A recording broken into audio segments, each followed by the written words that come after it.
Olá, pessoal, sejam bem-vindos mais uma vez, iniciando as lives do dia e hoje com presenças especiais, né? Na verdade, eu só vim falar um oi mesmo para a galera, né? E aí, claro, apresentando um pouquinho a Carol e o Chris. A Carol a galera já conhece, já esteve com a gente em outra data fazendo a apresentação, e para quem não sabe, a Carol faz parte da organização do evento, né? Então, ela trouxe alguns convidados, ela participou ativamente aí na infraestrutura. Então, muito legal, a gente está fazendo hoje uma troca de moderação, né? E a Carol, como especialista aí na área de dados, conhece bastante Databricks, nada mais justo do que ela apresentar o Chris e fazer a moderação aí junto com vocês. O roteiro vocês já conhecem, a Carol vai repetir, né? Então é interessante checar lá no site a programação, se inscrever para participar dos sorteios e assim por diante. Tudo bem? Bom, pessoal, muito obrigado. Carol, é com você e com o Chris. Thank you. Legal. Obrigada, Rubens. Boa tarde, pessoal. Dando continuidade aqui no evento Descomplicando o Azure. A gente vai seguir com a nossa programação. Hoje teremos o Cris D'Agostino, da Databricks, falando sobre o uso do Databricks, e depois teremos o Orlando Gomes falando mais sobre funcionalidades do Power BI. Lembrando que essas palestras são gravadas, né, salvas no canal do YouTube do Azure Brasil, também está sendo transmitida pelo Facebook, e pelo site www.descomplicandoazure.com.br vocês conseguem ver os links das lives no YouTube que já estão cadastrados e conseguem fazer a inscrição também no site para concorrer aos sorteios que terão aí depois, tá? Então, sem perder muito tempo, eu vou apresentar aqui o Cris D'Agostino para vocês. Então, ele não entende o português, eu vou falar uma parte em inglês. A palestra será em inglês, mas a gente tem a oportunidade aí de usar o closed caption, tanto no YouTube quanto no Facebook, para a gente não perder nenhum conteúdo, tá bom? So, good evening, folks. We are almost welcome.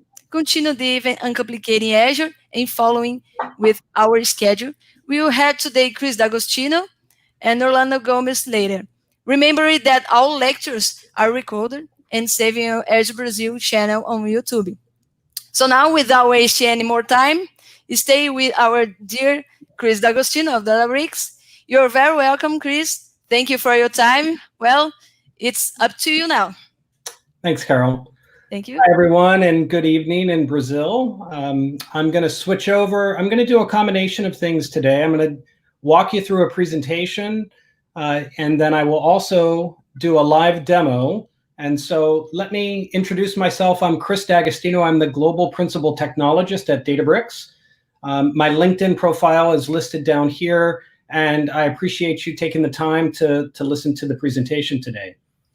So for those of you that are not familiar with Databricks, Databricks is a company that was founded about 6 years ago now, and it was founded by the creators of the Apache Spark project. And so when Apache Spark was created, it was really created as a way to look at what was the next evolution beyond Hadoop and MapReduce. And so with the objective of really trying to separate compute and storage and democratize data access to everyone. And Databricks as a company is based out of San Francisco. That's where I'm located. And it is a global company. We've got offices all over the globe. We've got over 5,000 customers that are using the platform today with 450 partners.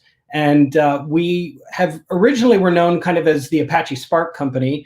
But today I'm going to talk to you about a couple of extra innovations that layer on top to help us create this unified data analytics platform, and those are Delta Lake and MLflow.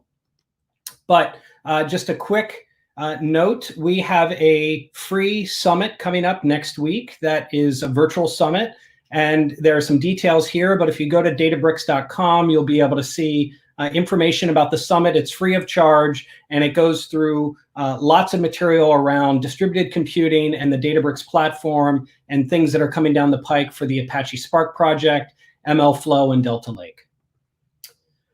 So let me level set things and kind of describe what we do in a nutshell, and describe this as a way of creating a unified analytics platform that's really designed to serve the personas of data engineers, data scientists, machine learning experts, as well as data analysts. And so if you think about the data that your organization collects or generates, That data is represented at the bottom of the graph in terms of its raw form.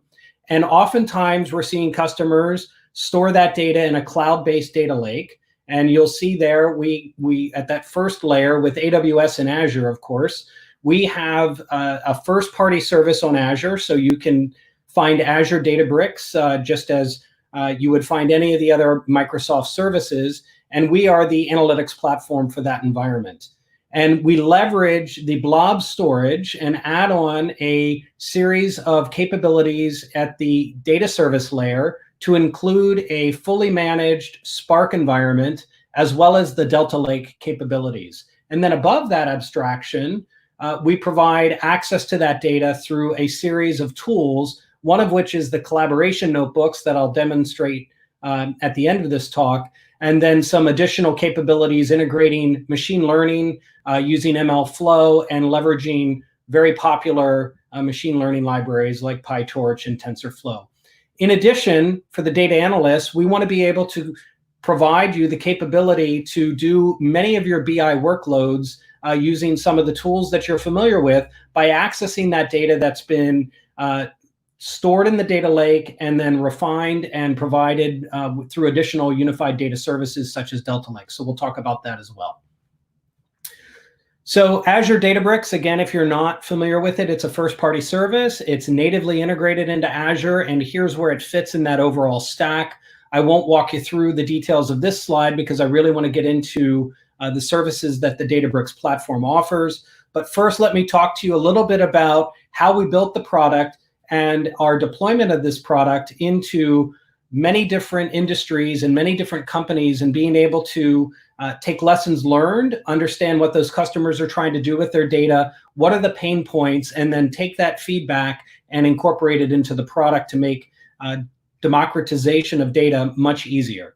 So there's a whole slew of use cases that can be applied using our platform and leveraging the tools that we provide as part of the Databricks platform. I won't walk you through all these use cases in media and entertainment, but they're in other industries as well. What we're finding in general is that organizations are failing to unlock the data that sits in the various repositories that sit within their organization. And it becomes quite difficult for them to apply machine learning and analytics, oftentimes making copies of data. Data gets refined at different stages, and the refinements that are done by one team in an organization may not be immediately available to another team. We're looking to really provide a platform that consolidates that workflow and allows you to take data from its raw format, whether it's batch or stream, put it in a data lake, have well-managed data inside that data lake, refine it, and then be able to access that data both from a machine learning standpoint as well as from a data analytics standpoint. So as Carol introduced, so I'm at Databricks now. My prior life was at Capital One, which is a large financial services company in the United States. Capital One is made up of, as you probably have heard, the credit card division, but then there's a consumer bank, retail bank that has deposits, savings and checking accounts. There are also an auto loan line of business, and then there is a commercial lending line of business where Capital One lends money in large sums to organizations that need to make investments. There's also a digital arm of Capital One, which is responsible for building out the mobile and web applications that the customers use. And so one of the things that we started on at Capital One, and lessons that I learned from that experience over the last 5 years before joining Databricks, was Capital One, like many companies, wanted to become a machine learning first organization. And the principles behind that, and I won't read all of the bullet points here on the slide, but just in general, as I'm sure everyone in this conference can appreciate, machines scale, people do not. And so the idea was, how do you derive insights from data? How do you move away from a SQL first approach to leveraging data and needing to define schema on write rather than schema on read? How do you enable machine learning and AI so that you can reduce risk in the organization, you can improve revenue, and how do you rationalize your data so that you don't have so many copies of data around your organization, oftentimes containing sensitive information about your customers, So the general idea is the more you can consolidate the data in one place, the more that you can manage that data in one place with lineage, data quality, data cataloging, and data sensitivity scanning, the better off you will be from a use case standpoint and from a risk standpoint. At Capital One, we took a platform mindset. So the idea that to democratize access to data and machine learning, you needed to make the systems that you built scale, you needed to enable self-service, you needed to have teams move easily from dev to test to prod and use realistic test data so that when they move their code into production, it works well with the production level data. Always inside of a large organization, having great communication and training will increase your rate of adoption. We did take the approach, and this is one of the big reasons why I came to Databricks from Capital One, is because Databricks has taken the same approach, the idea that you want to work backwards from the desired user experience. There, as everyone knows, there is a long, long list of tools that can be used in the big data ecosystem, but getting those tools to work together, even getting versions of tools to work together, can take up a lot of time within an organization and within the engineering team. Getting access to data is also the second big problem. So not only do you need to figure out the infrastructure and what versions of the tools work well together, then how do you get the data together and in a place that's well cataloged and easily accessible?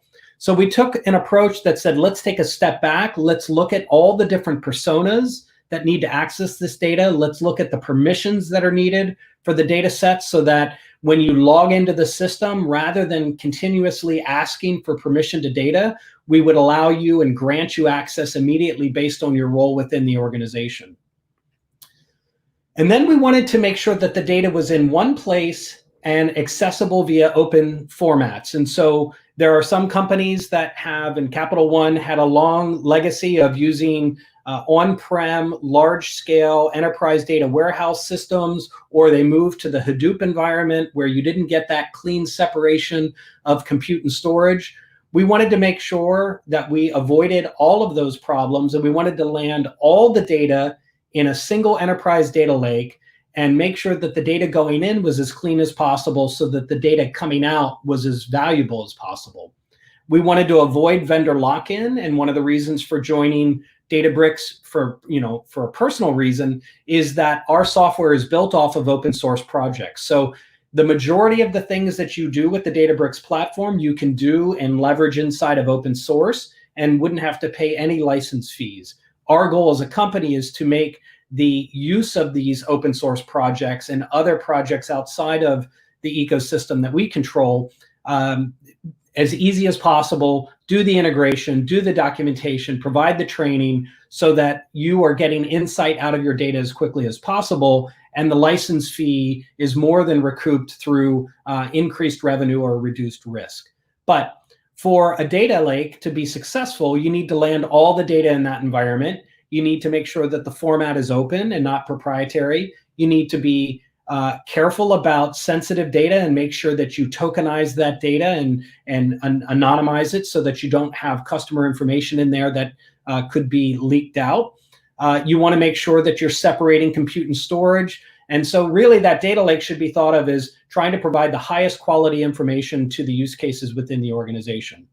We also moved to a stream first approach. So the idea there is we wanted to move from batch-oriented processing, where you might do things every hour or every 6 hours, 8 hours, or once a day, to the idea of actually doing things in real time. And so we instrumented the mobile and web applications that the customers used.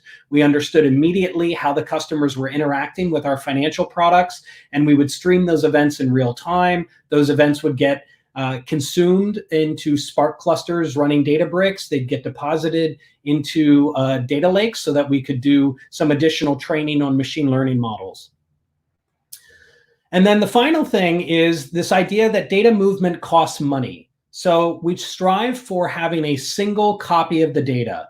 So there's, I think, a misconception that data lakes are immutable. And I will tell you from my experience there over 5 years, due to regulatory compliance, GDPR, CCPA, HIPAA compliance in the United States, Data lakes have to be mutable. You have to be able to change the data inside the data lake. If somebody requests that their user accounts, for example, be removed and their transaction history be removed, you need to be able to take that data out of your data lake and continue serving your other customers. And so what we have introduced in terms of innovation with Delta Lake, I'll talk about in a bit, it gives you the ability to have ACID transactions on top of your cloud-based blob storage.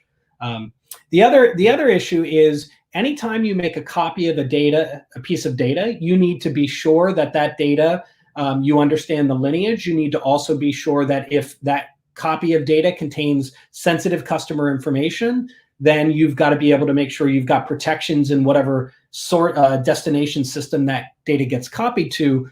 The other issue that you run into in organizations is the refinements that are made on data sets.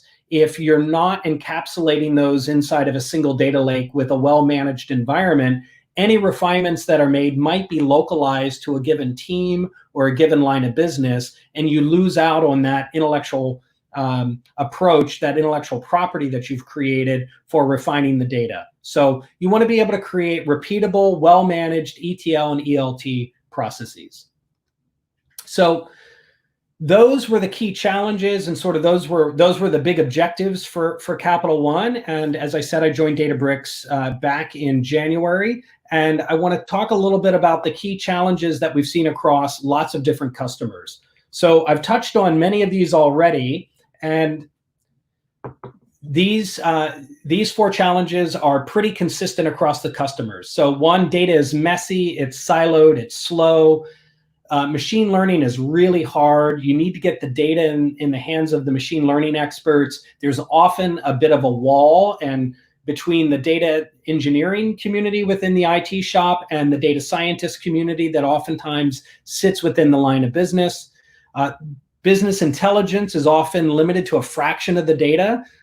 Think about, for people that have been working in the Hadoop environment, how challenging it was to make sure that the data was well organized in the Hadoop environment, and how difficult it was to structure that data, run MapReduce jobs. The programming model for MapReduce was not only challenging from a technology standpoint and from a skill set standpoint, it also wasn't as performant as we would have liked. And then the final thing is, once you get the data, having the security model be consistent, having trust that the data is accurate and is reliable, and making sure that you can govern the data has been a big challenge. So let me talk a little bit about each of these. I'm going to go pretty quickly because I want to spend time showing you a demo of our product and talk about the Apache Spark capabilities within Azure Databricks, and how you might leverage it to gain some insight out of data. But we basically created Delta Lake, and this is a thing, again, it's open source. You can download it. It's one of the most active open source projects. And it basically takes this idea of landing raw data and refining it through a set of curation steps, using Apache Spark as a way to do the refinement, and then serve that data up in well-structured formats so that you can actually not only leverage machine learning algorithms, but you can actually do many of your BI workloads straight from your data lake. So straight from a very low-cost cloud blob storage. So let me tell you a little bit more about Delta Lake. I mentioned that it's open source and it's an open format. So it relies on Parquet, which is open format, as the underlying storage mechanism. But we do a couple of things there with Parquet and within the structure of your data lake. We add transaction logging to that. So basically, we generate a series of JSON files that represent the delta, the changes to the data from when you first land your initial set of data. So you would point Delta Lake at your existing data lake. It would do an inventory of the files that are in there. And then once you turn that on, transaction logs would start taking place where every time you add a file, if that file is adding records, you would, in the transaction log, we would record that. Now, to make it performant, we actually take snapshots. So think about version control in something like Office 365 or in Google Docs, where you're working on a document, you've added some content, and it automatically in the background is saving different versions for you so that you can revert back. We're doing the same thing with your data inside of your data lake. And what happens is we take snapshots. Those snapshots become the most recent version of the data. And then between the snapshots, the raw Parquet files, and the transaction logs, we create this ability to do time travel back and forth to be able to see what your data looked like at a prior day. You can go back. You can't go back months and years. That wouldn't be performant. It's not designed to handle that use case. It is designed to handle going back, days, in order to be able to go back and, rerun a job. If, say, an upstream data format came in that broke your structure, you'd want to be able to potentially revert back to what that data looked like the hour before that, and maybe quarantine that data so that it doesn't pollute your data lake. So it's also fully compatible with Spark APIs. I won't walk you through these next two slides, but it's basically a way of leveraging Spark to improve the data that sits inside of your data lake and make that data accessible to a whole host of use cases, to include your data science and ML work. The data quality, there is a schema enforcement capability that you can add in. So you can basically say within Delta Lake, as new data lands, I want to make sure that that data adheres to a certain schema. And if it doesn't, then you can quarantine the data so that you can go and fix it. The other thing that you want to be able to do is make sure that if you've got many writers writing data to the same area of the data lake, that you actually have ACID compliance. So you want to be able to make sure that you don't have conflicts, that you have data in a really good state so that your consumers don't see data in a poor format.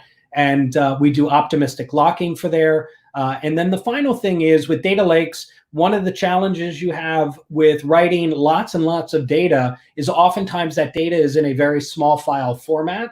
And for those of you that have worked in big data for a while, you will know that having small files becomes a performance challenge. You want to be able to do compaction, merge data sets, and things like that. So Delta Lake handles a lot of that housekeeping for you, and you don't need to worry about it. It also, with the Databricks platform, which is adding on to the open source Delta Lake, we add some additional capabilities around performance, caching, indexing the data in ways that make it much faster for you to query it at scale. There are a lot of partners. I won't walk you through this whole list, but there are a lot of partners that we leverage from Databricks, the Databricks community, that will allow you to pull data from various different data stores. You see those data stores here at the bottom.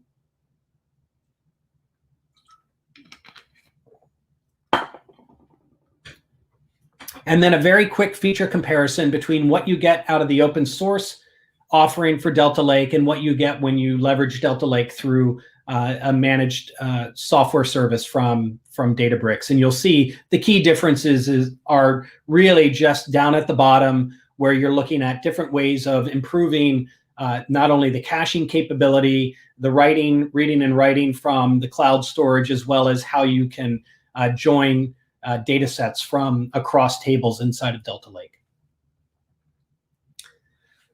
So the second thing that I mentioned out of the 4 challenges was that ML is hard, and doing it in production is even harder. And so many organizations go through many steps. Oftentimes there's not a model governance office that will look at the models and approve the models. You don't have an easy way to horse race models and compare different versions of a model for their accuracy or their performance. And so we created another open source project called ML Flow. And ML Flow is integrated directly into the Databricks platform. It allows data scientists and ML engineers to be able to do their feature engineering, to be able to version control their models, to be able to deploy models into production, to be able to set the parameters and the metrics for the models and track those. And then it also ties in with well-known machine learning platforms and algorithms and frameworks like TensorFlow. So for example, you will do your feature engineering inside of the Databricks environment, and then you can wrap that model up and deploy it into a TensorFlow environment. And all of that is provided easily inside the platform, and of course is fed from data that is structured and well formatted and of high quality inside of the Delta Lake environment. Analytics. So we've got some announcements coming out next week at our Spark Summit. So I would encourage you, again, it's free of charge. I would encourage you to sign up for it. But we understand the importance of being able to do ad hoc reporting and general BI querying of the data. We have some ability inside of the Databricks notebooks to do that today. And you can, with Redash, you can create dashboards and things like that. We have some exciting announcements next week about enhancing those features and making sure that it is even easier. Again, the idea is separate compute from storage, allow Spark as a platform to generate, to pull the data from your cloud-based blob storage, run your Spark jobs on them. Those Spark jobs oftentimes can be BI type jobs that would get generated automatically for you. And I'll show you a demo of being able to do a very lightweight graphing and report that really just through the user experience, the user interface of Databricks actually generates a Spark job on your behalf and runs in the background. So we'll go through an example of that. All right, and so then now we're looking at how do you leverage, cloud native platforms and enterprise grade solutions. And here is, when we talk about Azure and AWS, you have Azure Data Lake Storage, sorry about that. And then you've got a whole slew of ways in which you can pull that data in, through Kafka. You've got different data stores, MongoDB and Cassandra. All of this has gone through certifications for compliance, especially in the United States. You'll see some of the ISO and HIPAA and the FedRAMP work. And then finally, we integrate in with single sign-on solutions so that your identity can be propagated through, as part of your organizational identity, your user identity is propagated through the Databricks platform, and permissions are just honored and recognized from the ground up. So let me switch tabs here in a second and show you a demo of what we've got. But let me give you a very quick introduction to Apache Spark for those of you that don't have familiarity with it. As I mentioned at the top of the presentation, it is kind of the next evolution away from Hadoop and HDFS, where you had sort of the combination of both compute and storage in one layer. That became problematic for a number of reasons. I've mentioned a few. The other is really around scalability and the ability to size your clusters in Hadoop in order to support the data sets that you have initially, as well as data sets as they grow. With Apache Spark, it's very elastic, right? You leverage cloud storage. The cloud storage scales very, very fast and very well. There's reliability from reading and writing. There's failover between different regions and availability zones. So you've got a really reliable, performant cloud storage layer. Now what you want to be able to do is bring that data into a compute engine. And so the Apache Spark project has the ability to handle lots of different workloads, from pulling data from a data lake, streaming data, ETLing that, working with different products on the edge there, graph processing, analytics, as well as machine learning. So the basic fundamental driver behind Apache Spark is you create a cluster of Spark nodes. Those Spark nodes have a single driver, and that single driver delegates tasks out to the individual worker nodes. And inside the worker node, you have an executor that is running as part of a Java virtual machine. And within those worker nodes, they receive a Spark job. The Spark jobs are automatically broken up into different stages. You can have stage 1 through stage X, for example, and then the stages are broken up into individual tasks. And so the idea here is you work with low-level data elements. In Apache Spark, it's RDDs, but we actually abstract that up to what is now called a data frame so that it's more consistent with how the Python community thinks about data. And data actually gets partitioned and spread across these different individual nodes. The jobs execute, and then where you need to share data between different nodes, that's where data gets shuffled between the stage boundaries. So let me switch tabs here and go to the demo.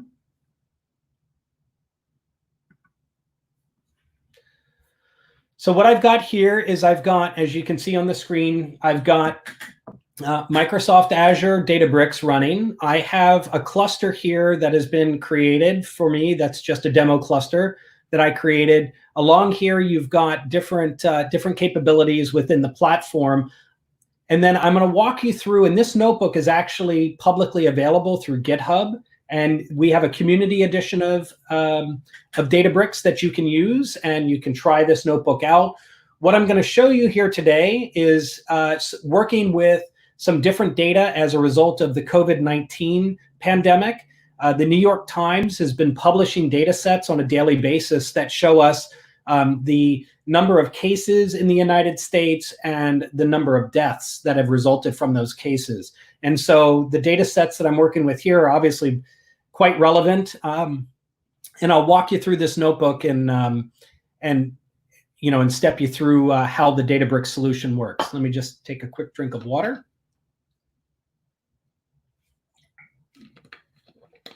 So as I mentioned, the Apache Spark core is shown here. And then the lowest level sort of data structure is what are called RDDs. And they're called RDDs because it stands for Resilient Distributed Data Set. So this idea that you have a piece of data that is resilient, it's fault tolerant. We've got copies that are on multiple nodes inside of a Spark cluster. Those RDDs are immutable, so they can't be changed. So you have the lineage, and then it's a collection of partitioned data.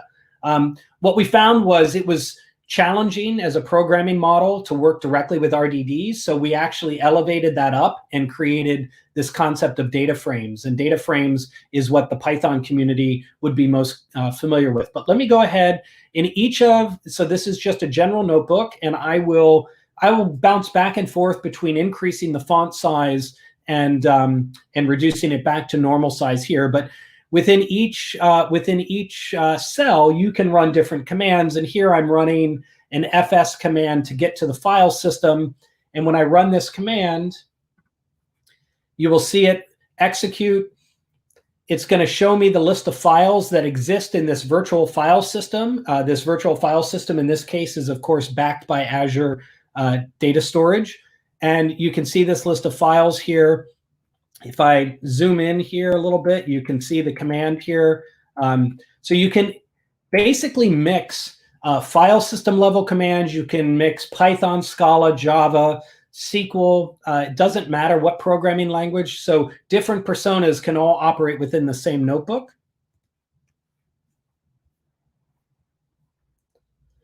Now, one of the key reasons, aside from the programming model, to move from RDDs to data frames was the performance increase. And I won't go through it too much here, but you can see in green, the idea of using data frames actually democratizes the performance of data and access to data through Python and Scala, and you get the same performance results versus if you were running them natively using the lowest level of data structure, RDDs, because Databricks and Apache Spark are written in predominantly Scala. Scala was performing better than its Python alternative. And so we wanted to make those performance improvements and give the programming model a little bit more familiarity to the Python community. And so you see the results there. But now I'm going to go ahead and load up some data here.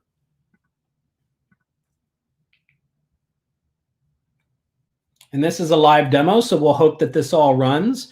So here's one of the things that we did. We read in from a CSV file, and you'll see here that we read CSV and it read the data in from the CSV file, but you'll notice here that it's got these column identifiers, and the actual first row are really the column labels. And if you look at the way in which the PySpark API, which is just the Spark API's access through Python, you see the Python code here above creating the data frame. When you do this, we're not inferring the schema. So everything is coming back as a string. And obviously, you can see in our cases and deaths, we want those to be numeric values. We want the date here on the far left to be a date. FIPS is an internal identifier for locations within the United States so that you can get more fine-grained information about COVID cases. So say within the state of California, you'd have many FIPS that are identified so that you could get more fine-grained information about where inside the state of California these cases are taking place. But if I scroll down and look at this here, I can change the setting to be header equal true and infer schema to be true. And what that gives me is the ability to actually look at the schema and map the columns to the right column labels as well as to the right data types. So let me go ahead and run this here.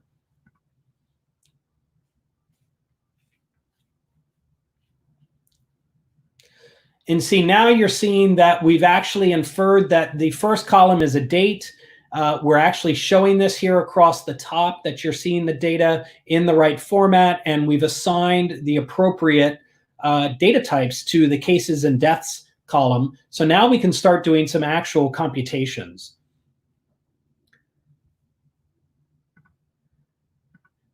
This cell here is really just demonstrating to you that there are multiple stages. I've already talked about that. I won't dive into the details there. I want to get into actually starting to interact with the data and some things about the Apache Spark project and the way in which it runs efficiently.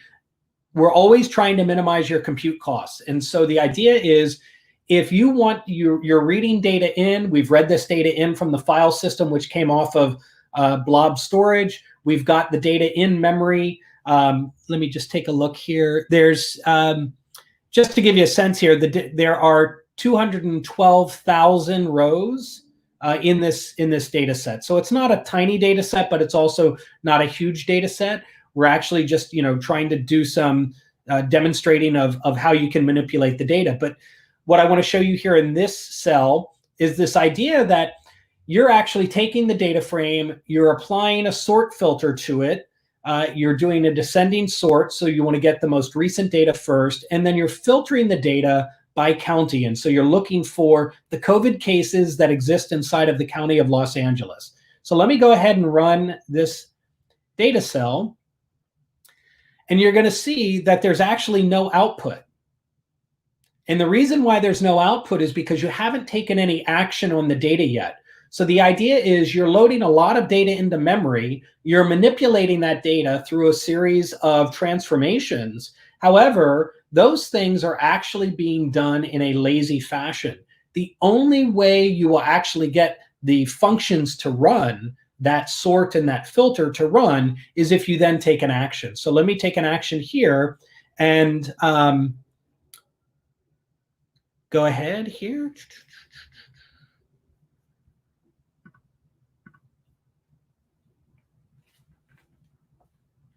So again, I'm sorry, I have not yet taken an action. I'm still running the sort filter. But when I actually add show here, it's going to then require the data to actually be shuffled around back to the driver and be able to show the results to the user here in the notebook.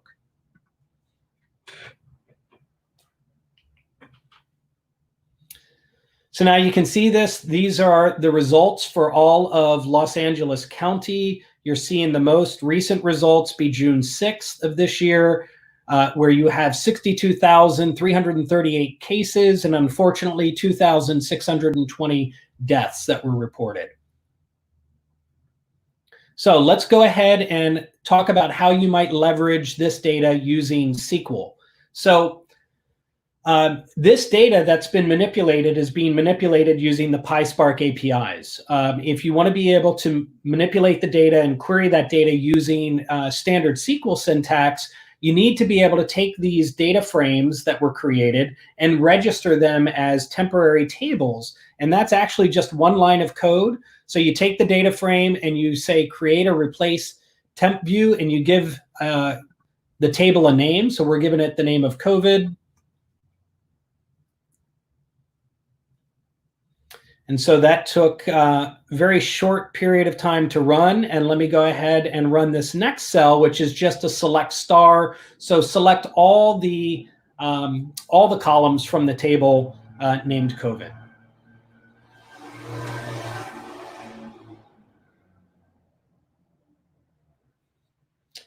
And so now what you're getting is you're getting the ability to plot that data. And let me go back here so I can have my controls properly. So what you're getting here is you're seeing by county in California, because we're selecting everything. We haven't filtered yet on the county of Los Angeles. You're seeing all the different counties. We're only returning the first few, so that's why the counties are just the counties that begin with the alphabetical letter A. And we can see that the cases among those counties, the highest one is in Adams, reported on May 12th here. If I then do an additional filter where I come down and actually add the predicate of select star from the COVID table where the county is Los Angeles, let me increase that.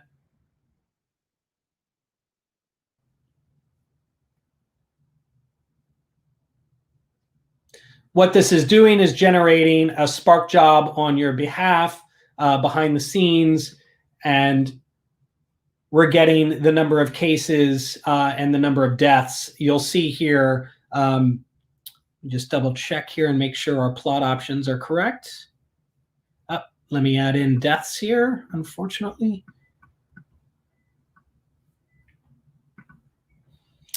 So here you can see that while the number of cases have certainly increased, the number of deaths, thankfully, have not increased at the same rate. And obviously that's as a result of faster intervention, better prepared hospitals, the virus spreading to populations where the symptoms are not as bad as the initial caseloads were in many countries.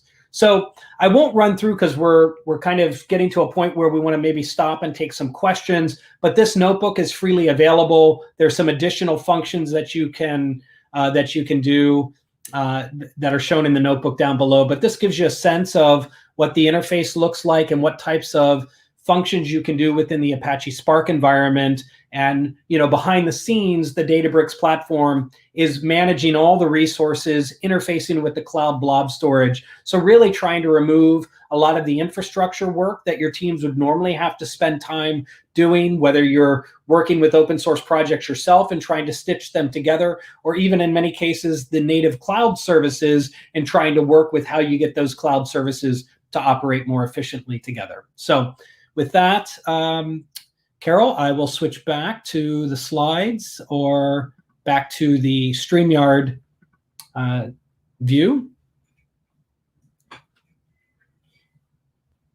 Oops, Carol, I think you might be on mute. Yeah. Yep. So great content, Chris. Thank you very much. Now we go to the next presentation on Power BI with Orlando Gomes. We appreciate your participation and your time. Thank you very much, Chris. Of course. Have a great day. Thanks, everybody. See you later. Thank you. Muito obrigado, pessoal, pela participação. E agora, claro, a gente vai seguir para a próxima. Muito bacana, esse vídeo fica gravado, a gente sabe um pouquinho como funciona a regra, né, a estratégia aqui do canal, tá bom? Lembrando que quem quiser, depois acessa lá o site. Então, para quem está chegando agora, né, essa sempre é a dica enquanto a gente vai finalizando. Estou mostrando aqui um rápido recado para a galera. A gente teve a palestra agora do Chris, diretamente lá da Califórnia, tá bom? Muito legal, conteúdo bastante enriquecedor. E falando um pouquinho, né, do pensamento, né? Então a gente tem os vídeos, os comunicados e a programação que estarão disponíveis nos canais. Lembrando que é só acessar lá o descomplicando.azure.com.br, a gente consegue ter acesso aos links, né, às demais lives. Inclusive agora a gente vai fazer o switch para a live do Orlando, tá bom? Lembrando que amanhã vai ter, né, Carol, sorteio de kit da Cumulus, né? Então a gente colocou até o agradecimento aqui no site, para quem não conhece, referência, o pessoal muito bacana aí na área de data, o pessoal está bastante à frente aí nas estratégias de mercado, muito legal, tá? Então se cadastra lá no site certinho para receber a programação, para receber, para participar do sorteio e assim por diante, ok? Tudo certo, Carol? Podemos finalizar? Tudo certo. Vamos finalizar. Obrigado, pessoal, pela colaboração e pela audiência. E vamos para a próxima live aí, a gente se encontra lá. Muito bem. Obrigado a todos e até já.